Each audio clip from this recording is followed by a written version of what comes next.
पलामू जिले के नौडीहा प्रखंड कार्यालय गेट पर वार्ड प्रतिनिधि के साथ मारपीट का मामला तूल पकड़ता जा रहा है। रोजगार स्वयंसेवक संजय कुमार सूरज द्वारा थप्पड़ मारने की घटना को लेकर विधानसभा के पूर्व प्रत्याशी संदीप सरकार ने कड़ी निंदा की है। उन्होंने कहा कि मनरेगा कर्मियों का मनोबल इस कदर बढ़ चुका है कि आमजन खुद को असुरक्षित महसूस कर रहे हैं।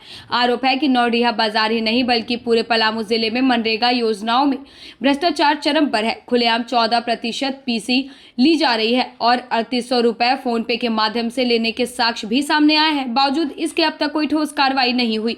संदीप सरकार ने याद दिलाया कि 22 जनवरी को छतरपुर विधानसभा के विधायक सह वित्त मंत्री द्वारा नौडीहा प्रखंड कार्यालय के निरीक्षण में 8 कर्मी अनुपस्थित पाए गए और कार्रवाई के निर्देश दिए गए।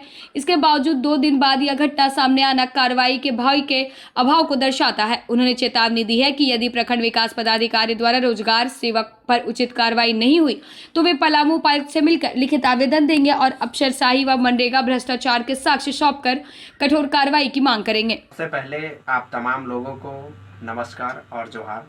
साथियों, आज फिर से मैं बात करूंगा नौडीहा बाजार प्रखंड के और ऐसी घटना पर बात करूंगा जिसे सुनकर आप लोगों भी आश्चर्य हो जाइएगा कि अब झारखंड सरकार के वित्त मंत्री महोदय के विधानसभा क्षेत्र में आम पब्लिक भी सुरक्षित नहीं है।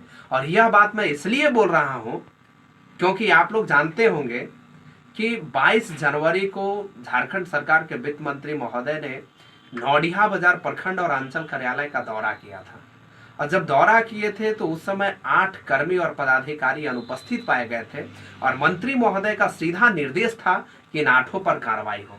लेकिन जस्ट उसके 2 दिन बाद उसी प्रखंड के सामने, प्रखंड कार्यालय के सामने रोजगार सेवक जो संजय कुमार सूरज के नाम से जाने जाते हैं और लालगढ़ पंचायत में पदस्थापित है, रोजगार सेवक वार्ड सदस्य के पति को जोरदार थप्पड़ मारते हैं। और वह थप्पड़ इसलिए मारते हैं कि वह उन्हें पीसी देने से इनकार कर जाते हैं। यह बात सुनने में जरा कड़वी है, लेकिन यह बात भी सच्चाई है कि अब यहाँ के पदाधिकारियों को 5% पीसी में काम नहीं चल रहा है। अब वह 14% पीसी की मांग कर रहे थे और जब पीसी देने से गणेश यादव इनकार किए तब उन्हें प्रखंड कार्यालय के सामने ही जोरदार थप्पड़ से जड़ दिए। सोचिए, यह बहुत बड़ी आश्चर्य वाली घटना है। अब पदाधिकारी की मनोबल इतना बढ़ गई है कि यदि आप उन्हें घूस नहीं देंगे तो वह आपकी पिटाई भी करेंगे। यह इतनी चिंतनीय विषय है कि अंदाजा आप लगा सकते हैं। लेकिन मैं मंत्री महोदय जी से बोलना चाहूंगा, मैं उन्हें बताना चाहूंगा कि आप दिखाने को कुछ और कर रहे हैं और करने को कुछ और कर रहे हैं।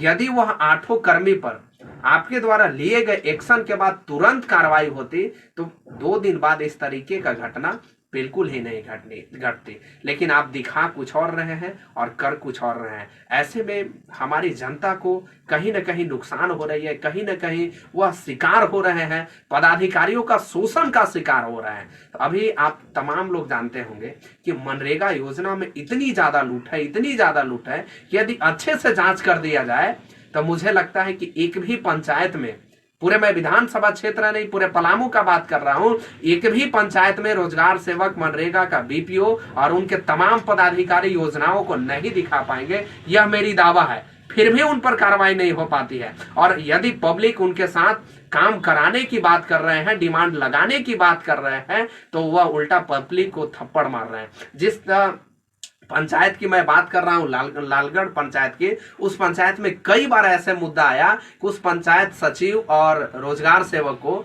जब डिमांड लगाने के लिए पब्लिक जाते थे तो उनसे पैसे की मांग की जाती थी और यदि गलती से डिमांड लग भी गया लेन देन करने के बाद तो उसके बाद उनकी एमआर 0 कर दी जाती थी। तो आखिर इस पर मनरेगा बीपीओ को क्यों नहीं निगरानी कर रहे हैं? बीडीओ साहब वहां की क्या कर रहे हैं? जब उनको डिमांड लगता होगा तो उन्हें पता चलता होगा कि हमारे प्रखंड कार्यालय में प्रत्येक सप्ताह इतना व्यक्ति का डिमांड लगा और इतना व्यक्ति का पेमेंट हुआ, तो उस आधार पर बीडीओ साहब को भी रिव्यू करना चाहिए कि आखिर डिमांड लगने के बाद 0 क्यों हो रही है। इस तरह की घटना जो हुई है वह काफी निंदनीय है और मैं बता देना चाहता हूं और पलामू उपायुक्त महोदया से आग्रह भी कर रहा हूं, अनुरोध कर रहा हूं कि इस मामले को त्वरित कार्रवाई करते हुए जांच कर जितना जल्द हो सके रोजगार सेवक पर कार्रवाई की जाए। अन्यथा 1 सप्ताह के भीतर हम तमाम लोग सड़क पर उतर करके और इस अफसरशाही व्यवस्था के खिलाफ जोरदार तरीके से प्रदर्शन